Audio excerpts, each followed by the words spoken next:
Class 11 physics का chapter number 1 physical world का आज हम लेके आए लेक्चर नंबर फर्स्ट। ठीक है, तो आज हम क्लास 11 की फिजिक्स की शुरुआत कर रहे हैं। तो हम पहला चैप्टर पढ़ा रहे हैं फिजिकल वर्ल्ड। तो सबसे पहले समझते हैं कि फिजिकल वर्ल्ड चैप्टर में हमें पढ़ना क्या है। तो सबसे पहले पढ़ना है हमें साइंस। ठीक है, समझना है कि साइंस क्या होती है। तो वैसे ये चैप्टर उतना इंपॉर्टेंट नहीं है, लेकिन हम शुरू से कवर अप कर रहे हैं।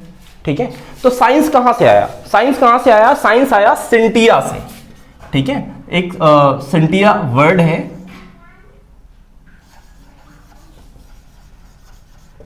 जिसका मीन होता है नो, जानना, किसी चीज को जानना। ठीक है, साइंस कहां से आया? सिंटिया से, जिसका मीन होता है जानना। ठीक है, अब साइंस देखो, साइंस को अलग अलग पार्ट में डिवाइड कर दिया गया। ठीक है, जैसे फिजिक्स, केमिस्ट्री, बायोलॉजी। ठीक है, फिर फिजिक्स को भी डिवाइड किया गया। ठीक है, जैसे साइंस को जब डिवाइड किया गया तो सबसे पहले क्या उसे फिजिक्स, ठीक है, केमिस्ट्री,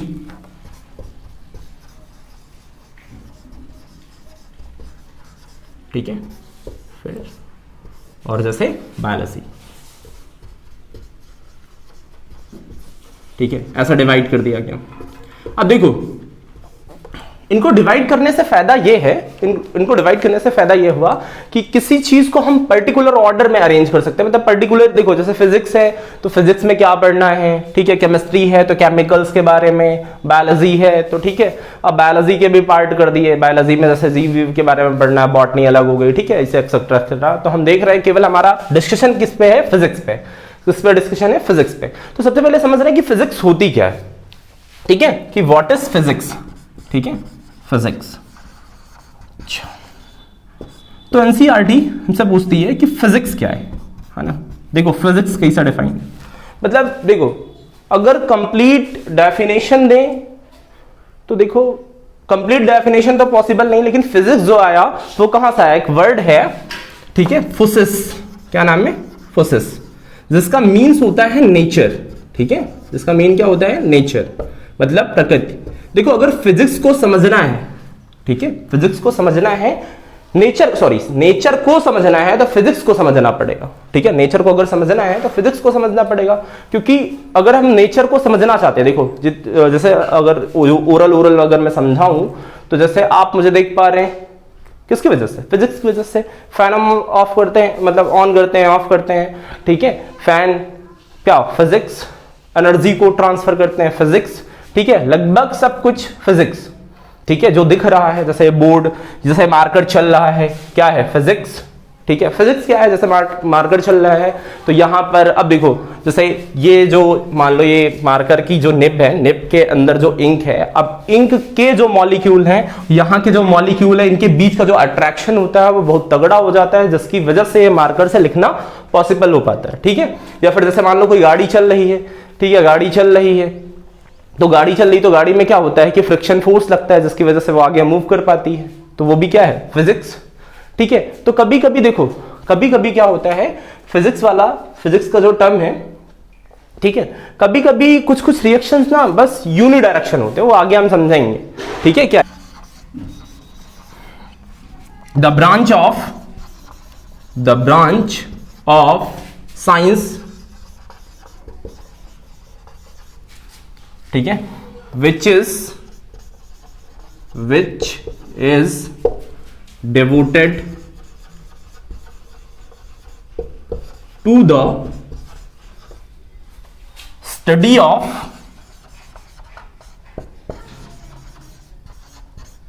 nature or natural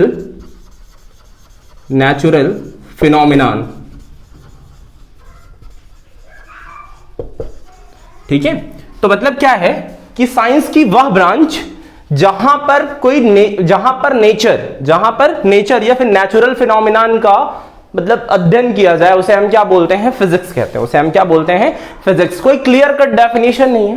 ठीक है, कोई क्लियर कट डेफिनेशन नहीं है, मतलब वो जहां पर नेचर या फिर नेचुरल फिनोमिनन का नेचुरल जितने भी फिनोमिना, जितनी भी घटनाएं हो रही नेचुरल वाली, उनका अगर अध्ययन किया जाए तो उसे हम क्या बोलते हैं, फिजिक्स। ठीक है, ये बात समझ में आई।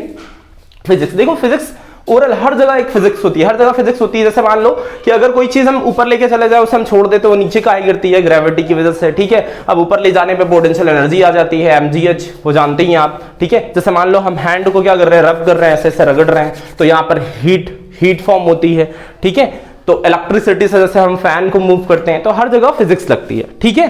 तो अगर हम बात करें नेचर की, ठीक है, अगर हम बात करें नेचर की, चलो, तो अगर हम नेचर देख रहे हैं, नेचर प्रकृति देख रहे हैं, ठीक है, तो अगर हम नेचर को देखें तो नेचर जो है दो चीजों से मिलकर बना है। एक बना है मैटर से, एक क्या बना है, मैटर, ठीक है, द्रव्य, और दूसरा किससे मिलकर बना है, वो है एनर्जी, ठीक है, ऊर्जा से। दो चीजों से मिलकर नेचर बना है, एक बना है मैटर से, दूसरा मतलब दो चीजों को मिलके कंबाइन करके नेचर बना है मैटर एंड एनर्जी से। तो अब हम एक एक चीज को समझते हैं, ठीक है, कि मैटर क्या होता है, ठीक है, नोट कर लो, ठीक है, चलो, ठीक है, देख लो, हो गया, मिटा दे। चलो अगला डिस्कशन कर रहे हैं हम कि मैटर क्या होता है, ठीक है। तो देखो अगर हम मैटर की कहानी देखें, मैटर द्रव्य, ठीक है, तो मैटर क्या होता है, मैटर जिसमें कुछ मास होता है। मैटर एक ऐसी चीज होती है जिसमें कुछ मास होता है। जैसे आसपास जो दिख रहा है वो क्या है, मैटर, ठीक है, जो कुछ प्लेस घेरेगा, मतलब कुछ स्थान घेरेगा, कुछ ना कुछ तो मास होगा, ठीक है। मास को वेट ना बोल देना, क्योंकि मास और वेट में फर्क है ना, फिर आगे देखेंगे अभी, ठीक है, ठीक। तो ये क्या है, मास। अब देखो कुछ मास होगा, जो मैटर होते हैं, मैटर जो होंगे वो मैटर तीन टाइप के होंगे, या तो वो होंगे सॉलिड, ठीक है, या फिर क्या होंगे, लिक्विड, ठीक है, ज्यादा डिटेल में ना जाके बस ओरल समझा रहे हैं। या फिर क्या होगा, गैस, या तो होगा सॉलिड, या फिर होगा लिक्विड, या फिर होगा गैस। अगर हम सॉलिड की कहानी देखें, सॉलिड बनता कैसे, सॉलिड को हम ठोस कहते हैं, ठीक है। उसके बाद आता है लिक्विड, लिक्विड को जानते हो आप, द्रव्य कहते हैं, गैस जानते हैं, ठीक है।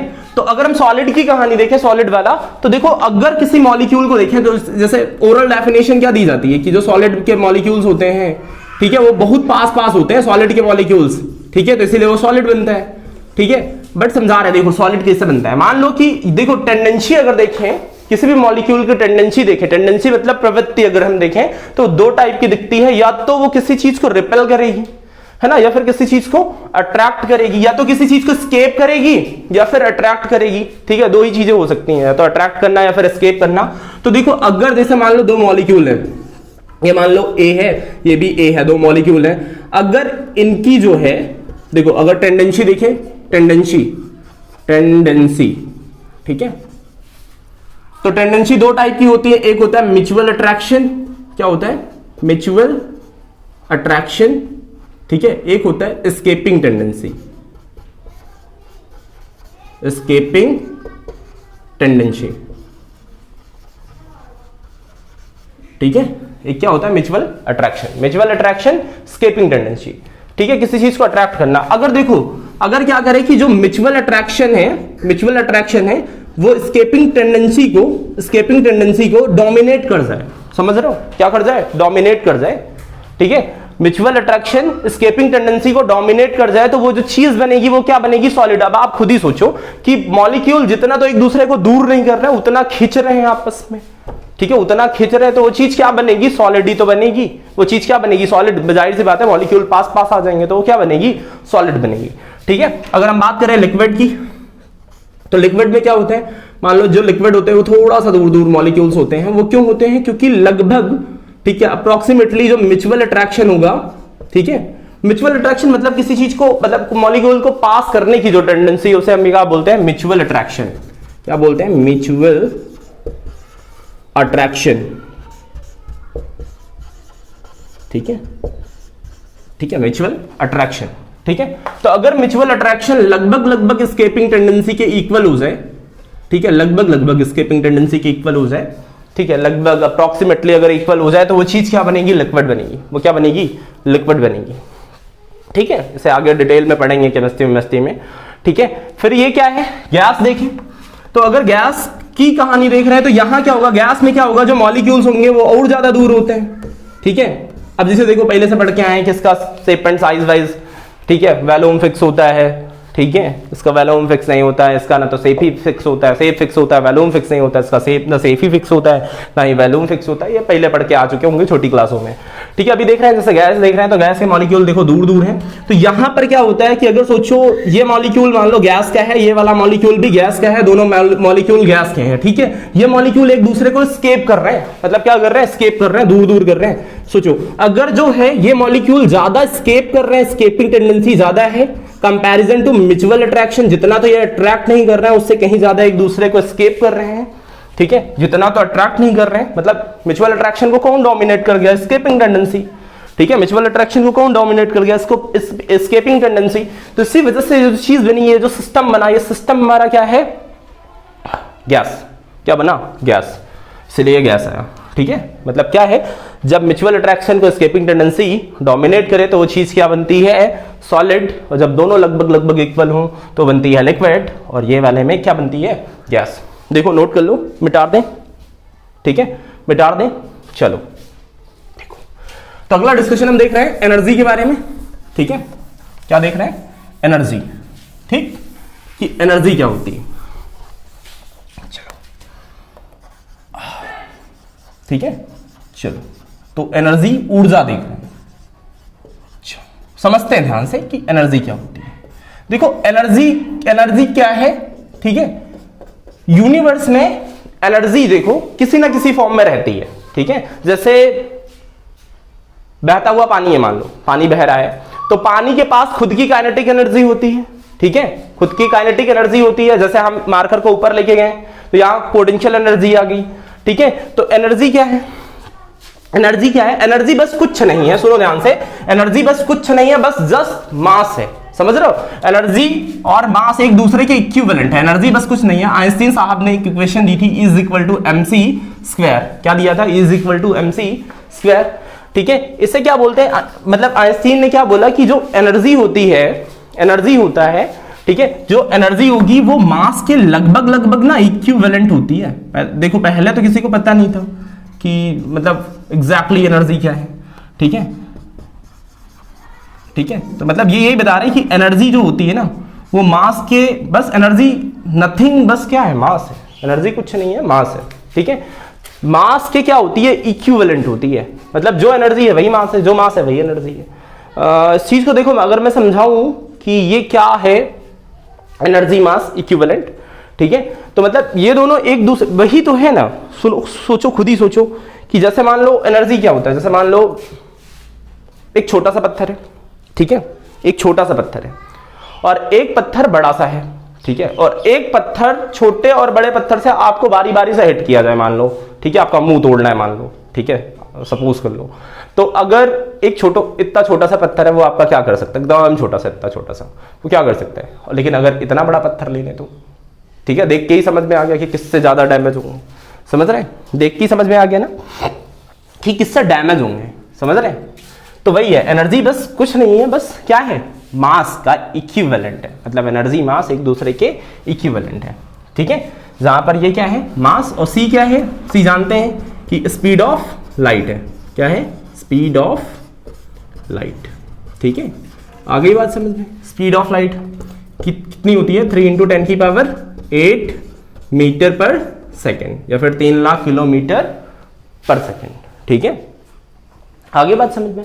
अब देखो ध्यान से कि मतलब एनर्जी क्या होती है, कभी कभी एनर्जी को हम अलग अलग चीजों में यूज कर लेते हैं। जैसे एनर्जी का यूज करके, जैसे हम हीट एनर्जी से क्या करते हैं, जैसे इंजन में क्या करते हैं, हीट एनर्जी से वर्क कर लेते हैं। ये तो हम थर्मोडायनेमिक्स में पढ़ेंगे कि हीट एनर्जी का यूज कैसे करते हैं। ठीक है, देखो क्या होता है कि जैसे इलेक्ट्रिक एनर्जी है तो उसको हम क्या करते हैं, फैन को मूव करके मैकेनिकल एनर्जी में कन्वर्ट कर देते हैं। फिर हो सकता है देखो जनरेटर जैसे होता है, मैकेनिकल एनर्जी को कन्वर्ट करके किसमें, इलेक्ट्रिक एनर्जी में कन्वर्ट कर देते हैं। ठीक है, तो ये बात समझ में आ गई, नोट कर लो। ठीक है, चलो, तो हो गया, मिटा दें। चलो देखिए, तो अगली हेडिंग लगेगी फंडामेंटल प्रिंसिपल ऑफ फिजिक्स। ठीक है, फिजिक्स के जो फंडामेंटल प्रिंसिपल हैं वो क्या है। ठीक है, फंडामेंटल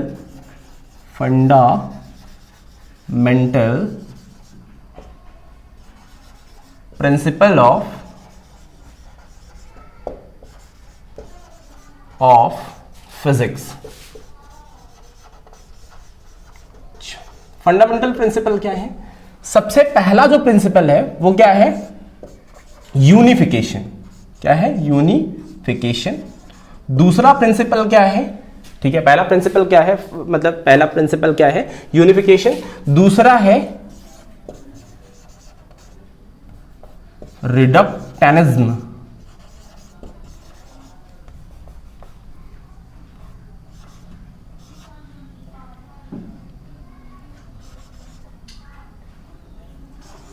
ठीक है,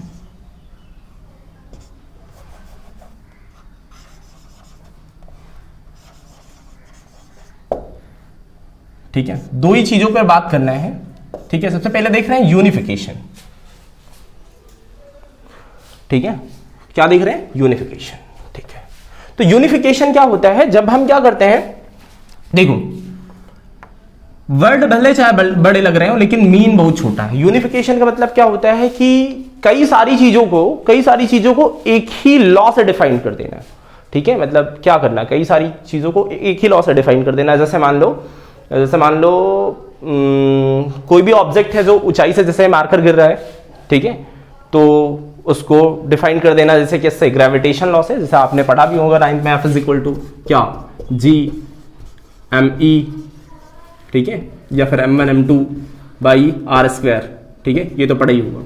ठीक है, एक ही लॉ से डिफाइन कर देना। जैसे जो प्लैनेट घूम रहे हैं, ठीक है, जैसे मान लो सन के जो अराउंड प्लैनेट घूम रहे हैं, यहाँ पे क्या है? सन के अराउंड जो प्लैनेट घूम रहे हैं, ठीक है, उसको डिफाइन कर देना। ठीक है, एक ही लॉ से, ग्रेविटेशन लॉ से। ठीक है, उसको डिफाइन कर देना। कोई ऑब्जेक्ट गिर रही है उसे डिफाइन कर देना। देखो सारी चीजें एक ही लॉ से डिफाइंड हो रही है ना। ठीक है, उसी को हम क्या बोलते हैं? यूनिफिकेशन। उसी को हम क्या बोलते हैं? यूनिफिकेशन। मतलब कई सारी चीजों को एक ही चीज से, मतलब एक ही लॉ से डिफाइन कर देना।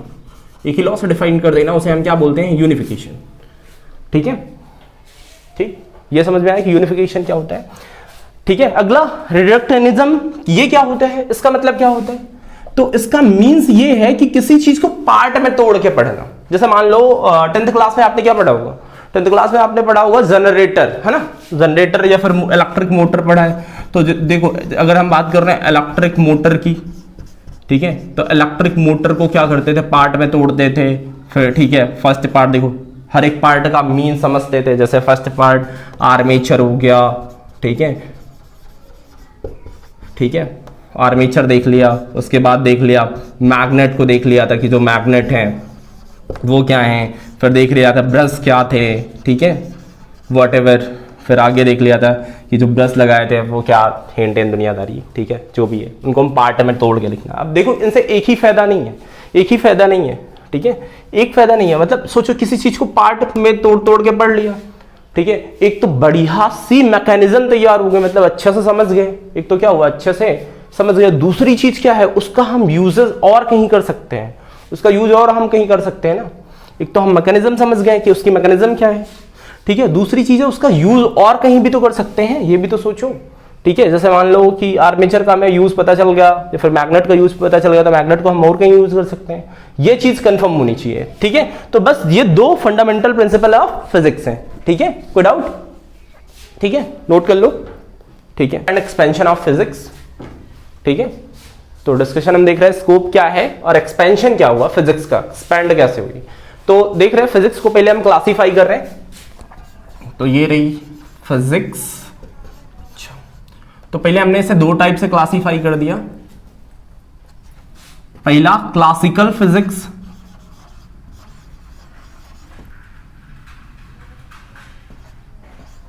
क्लासिकल फिजिक्स जिसे हम हिंदी में बोलते हैं चिरसम्मत। ठीक है, क्या बोलते हैं? चिरसम्मत।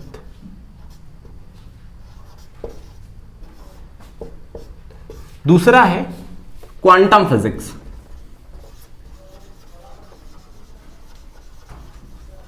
क्वांटम फिजिक्स, उसको हिंदी में क्वांटम ही बोलते हैं, क्वांटम फिजिक्स। ठीक है, क्लासिकल फिजिक्स, क्वांटम फिजिक्स। अब क्लासिकल फिजिक्स में आपको पढ़ना क्या क्या है? क्लासिकल फिजिक्स में सबसे पहले क्या पढ़ना है? मैकेनिक्स। क्या पढ़ना है? मैकेनिक्स।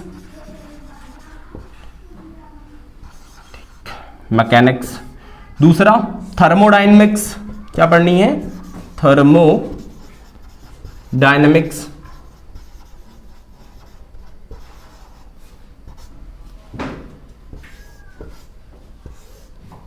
ठीक है। अगला क्या पढ़ना है, इलेक्ट्रोमैग्नेटिज्म, इलेक्ट्रोमैग्नेटिज्म, ठीक है, इलेक्ट्रोमैग्नेटिज्म। अगले नंबर पे पढ़ना है ऑप्टिक्स। क्या पढ़ना है, ऑप्टिक्स, ठीक है। तो ये डिस्कशन है हमारे, मतलब क्लासिकल फिजिक्स को कैसे कैसे पढ़ना है, मैकेनिक्स, थर्मोडायनेमिक्स, इलेक्ट्रोमैग्नेटिज्म, ऑप्टिक्स, ठीक है। मैकेनिक्स के अंदर क्या होगी, वेलोसिटी की बात करेंगे। थर्मोडायनेमिक्स के अंदर क्या होगी, हीट का मोशन, ठीक है, हीट कैसे मूव हो रही है, हीट ट्रांसफर कैसे होती है, आइसोलेटेड सिस्टम क्या होते हैं, हिंट हम आगे देखेंगे, ठीक है, आराम से। इलेक्ट्रोमैग्नेटिज्म के अंदर मैग्नेटिज्म पूरा देखेंगे कि इलेक्ट्रिक करंट कैसे फ्लो होता है, ड्रिफ्ट वेलोसिटी क्या होती है, आगे जो फर्दर पढ़ाया जाएगा, ठीक है। ऑप्टिक्स के अंदर, ऑप्टिक्स आप 10th क्लास में पहले ही पढ़ के आ चुके हैं, थोड़ा सा झलक देखे होंगे इलेक्ट्रिक की भी, ऑप्टिक्स भी पढ़ के आए हैं, ठीक है। पहले 9th में हुआ करती थी थर्मोडायनेमिक्स, अब भी नहीं है, ठीक है, ठीक है। आगे बात समझ में, ठीक है। अगला डिस्कशन देख रहे हैं क्वांटम फिजिक्स के बारे में। तो क्वांटम फिजिक्स मॉडर्न फिजिक्स भी बोलते हैं, ठीक है। तो देखो, अगर हम बात करें ये क्लासिकल फिजिक्स की, तो क्लासिकल फिजिक्स किस पे मिलेगी, बेस्ड ऑन न्यूटन, ठीक है। क्वांटम फिजिक्स लगभग, ठीक है, लगभग बेस्ड ऑन किस पे मिलेगी, किस पे, आइंस्टीन पे। तो क्वांटम फिजिक्स में हम क्या क्या पढ़ने वाले हैं, सबसे पहले पढ़ने वाले हैं, सबसे पहला relativity,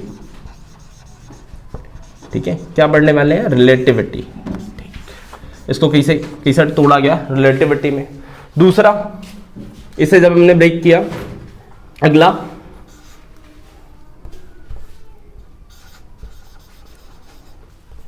atomic physics, atomic physics, ठीक है। न्यूक्लियर फिजिक्स,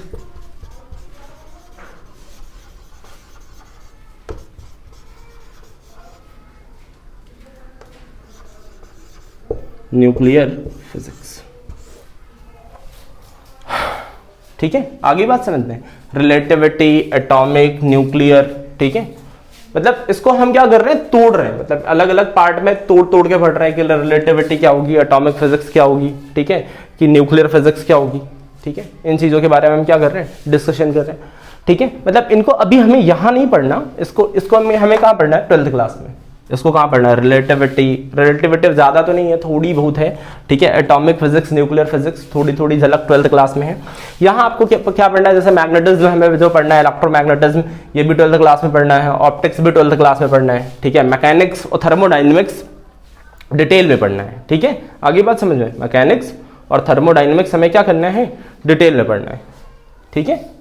आ रही बात समझ में। और यहाँ पर एक और चीज है, यहाँ पर क्वांटम मैकेनिक्स, ठीक है, यहाँ पर एक और है, वो क्या है, क्वांटम मैकेनिक्स, ठीक है, क्वांटम मैकेनिक्स, ठीक, ठीक है। तो ये नोट कर लिया, ठीक है। देख लो, फिजिक्स जब ब्रेक करी गई, मतलब फिजिक्स को तोड़ा गया तो क्या, क्लासिकल फिजिक्स, क्वांटम फिजिक्स, ठीक है। क्वांटम फिजिक्स को जब ब्रेक किया गया तो क्या, मैकेनिक्स, थर्मोडायनेमिक्स, इलेक्ट्रोमैग्नेटिज्म, ऑप्टिक्स, ठीक है, quantum physics, relativity, atomic physics, nuclear physics, quantum mechanics, ठीक है। तो ये रहे पार्ट, इनको अलग अलग डिटेल में पढ़ना है, ठीक है, क्लासेस में, 12th में, कहीं फर्स्ट ईयर में, ठीक है। तो यहीं पर हम लेक्चर को क्या करते हैं, एंड करते हैं। और जो हमारी वीडियोस हैं, ठीक है, क्लास 11th की जो फिजिक्स की वीडियोस हैं वो आएंगी संडे के दिन, ठीक है, संडे के दिन मिला करेंगी, हर संडे एक वीडियो अपलोड करी जाएगी, ठीक है। थैंक यू, पढ़ाई करते रहें।